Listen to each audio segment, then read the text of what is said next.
আল্লাহ যদি বাঁচায় রাখে যা বলাই দেই, শরীফ ওসমান হাদির দায়বদ্ধতা।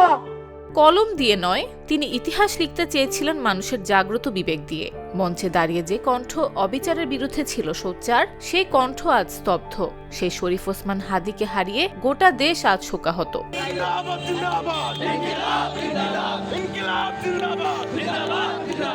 অসমাপ্ত প্রতিশ্রুতি নিয়ে সব অন্যায়ের বিরুদ্ধে রুখে দাঁড়ানো সেই সাহসী যুবকের নিথর দেহ এখন হিমঘরে। শনিবার দুপুর 2টায় জাতীয় সংসদ ভবনের দক্ষিণ প্লাজায় অনুষ্ঠিত হবে ইনকিলাব মঞ্চের মুখপাত্র শহীদ শরীফ ওসমান হাদির জানাজা। দেশজুড়ে পালন করা হচ্ছে একদিনের রাষ্ট্রীয় শোক।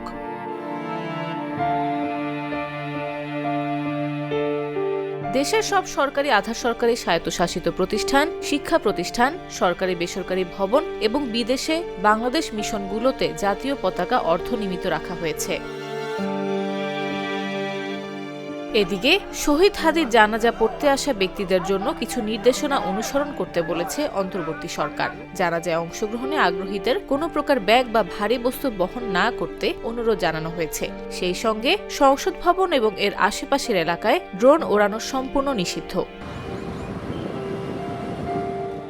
এদিকে ট্রাফিক নির্দেশনা দিয়ে ঢাকা মহানগর পুলিশ জানিয়েছে, শহীদ শরীফ ওসমান হাদির নামাজে জানাজা উপলক্ষে বিপুল সংখ্যক লোক সমাগম হবে। ফলে এ সময় মানিক মিয়া এভিনিউতে যানবাহন চলাচল সীমিত থাকবে। জানাজা অনুষ্ঠানের সুবিধার্থে খেজুর বাগান ক্রসিং হতে মানিক মিয়া এভিনিউ পর্যন্ত যান চলাচল বন্ধ থাকবে। এ সময় বিকল্প সড়ক ব্যবহারের অনুরোধ জানানো হয়। ৩২ বছর বয়সী হাদি ২০২৪ সালের ছাত্র জনতা অভ্যুত্থানের একজন সম্মুখ সারির নেতা ছিলেন। তিনি ইনকিলাব মঞ্চ নামে একটি সংগঠনের মুখপাত্র ছিলেন এবং আসন্ন জাতীয় নির্বাচনে রাজধানী ঢাকার বিজয়নগর এলাকার ঢাকার ৮ আসনে সংসদ সদস্য হিসেবে দাঁড়ানোর পরিকল্পনা করছিলেন।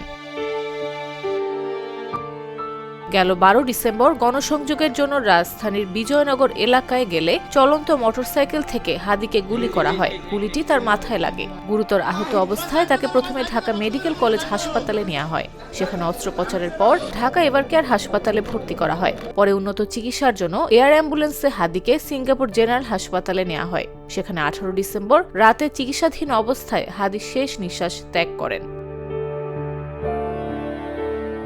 ১৯ ডিসেম্বর বাংলাদেশ সময় দুপুর ২টা ৩ মিনিটে বিমান বাংলাদেশ এয়ারলাইন্সের একটি ফ্লাইটে শহীদ হাদির মরদেহ চাঙ্গিয়া আন্তর্জাতিক বিমানবন্দর ত্যাগ করে। সন্ধ্যা ৫টা ৪৮ মিনিটে রাজধানীর হযরত শাহজালাল আন্তর্জাতিক বিমানবন্দরে হাদির মরদেহ বহনকারী ফ্লাইটটি অবতরণ করে। নিউজ ডেস্ক, জাগো নিউজ।